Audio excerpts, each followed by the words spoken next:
இசையமைப்பாளர் ஏ.ஆர். ரஹ்மானின் பிறந்தநாள் விழா கோவையில் அவரது ரசிகர்கள் மத்தியில் சிறப்பாக கொண்டாடப்பட்டது. கோவையில் உள்ள வணிக வளாகம் ஒன்றில் ஏ.ஆர். ரஹ்மான் குழுவினரின் நெஞ்சே எழு இசை நிகழ்ச்சி நடத்தப்பட்டது. இதில் ஏ.ஆர். ரஹ்மானின் சகோதரி ரஹானே மற்றும் பின்னணி பாடகர்கள் கலந்து கொண்டு ஏ.ஆர். ரஹ்மான் இசையமைத்த பாடல்களை பாடினர். நிகழ்ச்சியின் ஒரு பகுதியாக ஏ.ஆர். ரஹ்மானின் பிறந்தநாள் கேக் வெட்டி கொண்டாடப்பட்டது.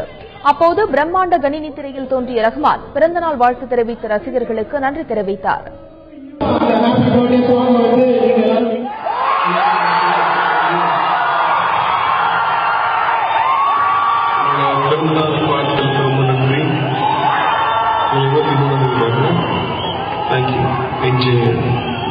Happy birthday to you.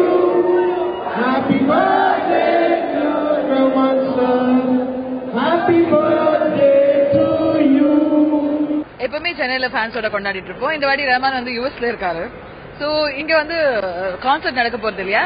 So அதனால இங்க செலிப்ரேட் பண்ணிட்டு உங்ககிட்ட கான்சர்ட் அனௌன்ஸ் பண்ணிட்டு அதே சமயத்துல சென்னை மக்களுக்கு நீங்க ரொம்ப ஹெல்ப் பண்ணீங்க, அதுக்கெல்லாம் தேங்க்ஸ் சொல்லிட்டு இன்னும் கொஞ்சம் ஹெல்ப் பண்ணும். ஏன்னா இந்த கான்சர்ட் வந்து ஃபிளட்ல எஃபெக்ட் ஆனவங்களுக்கு கொஞ்சம் கொடுக்கலாம் அப்படின்றதுனால தான். ஸோ அதுக்கான கலெக்ஷன்ஸ் இதுல இருந்து வரும்.